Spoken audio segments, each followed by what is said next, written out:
Sang magandang mapagpalang araw muli sa atin lahat mga boss, and welcome back to my YouTube channel. So what's up sa atin lahat? Open your eyes. So what's up sa atin lahat mga boss, at nandito tayo sa bayan ng Calasiao. At ito ang aking pamangkin na si Summer. Come. This Summer. Anong pangalan ko, Summer? Anong pangalan ko, Summer? Daddy Piolo. Galing! Kiss nga si Daddy Piolo. So, andito tayo sa... ayan, nandito tayo muli sa Calasiao. At meron tayo dito, so makikita nyo, napakalambing ng aking pamangkin. Meron tayo ditong massage chair. So, kailangan natin mag-massage at ma-relax naman ang ating mga katawan. Ayan. So, ang gagawin natin dito, magmamassage tayo. Ito yung aking pamangkin. Ayaw nang umalis sa akin. So, magmamassage lang tayo dito. Ayan. Sama na natin yung pamangkin ko. Magre-relax lang tayo dito. Ayan. Start na natin to, Bibi. You want to start this one? Yes. You want to massage also? Yeah. Yes. Yeah. Yes. What? Yes, Daddy Piolo. Yes, Daddy Piolo. Yes, Daddy Piolo. Yes, Daddy Piolo. Yeah. So, start na natin. Ganito, mag-start lang dito. Okay, start. Yan.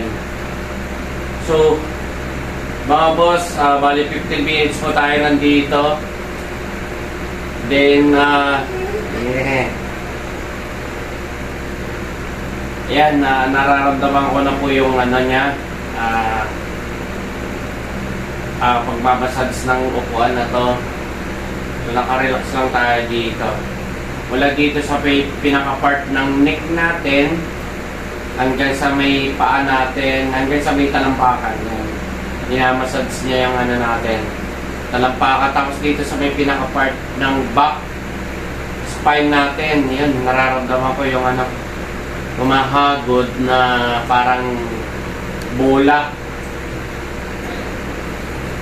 Tapos yung pinakanik natin, parang kamay na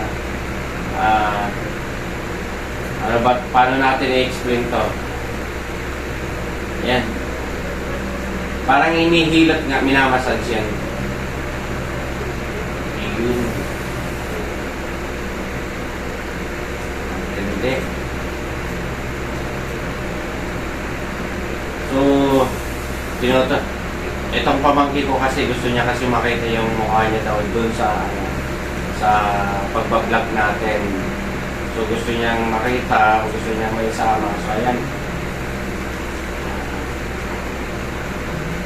Yun na. May umuutot, no? Baby na. Hindi ikaw yan? O, sino yun? Ha? Hindi ikaw yan? Who? Papa, ito yun. Saan? Yung ni Mama shoots natin. Ayoko mo muna. Ito. Then, so ayan mga boss, natapos na rin natin magpa-relax, magpa-massage ng massage chair. So kahit pa paano naman, yung 15 minutes na feel naman natin sa katawan natin na maayos at na-relax tayo. Ito yung pinaka-the best na gawin natin pag tayo'y na-stress, napapagod din, siyempre yung utak natin. Mas masarap to pag nagpapa-music tayo. Pero hindi tayo nagpa-music kasi pwede tayong maban or ma-restrict sa ating vlog. So ayan mga boss, hanggang dito na lang muli ang ating vlog at ako'y muling nagsasabi sa inyo na mabuhay kayo hanggat gusto nyo. Paalam si. Bye-bye. Bye-bye. Bye. This is Summer. What is my name, Summer? Daddy Piolo. Okay. Kiss Daddy Piolo. Bye-bye, bye-bye. Say bye-bye again. Say bye-bye, bye-bye.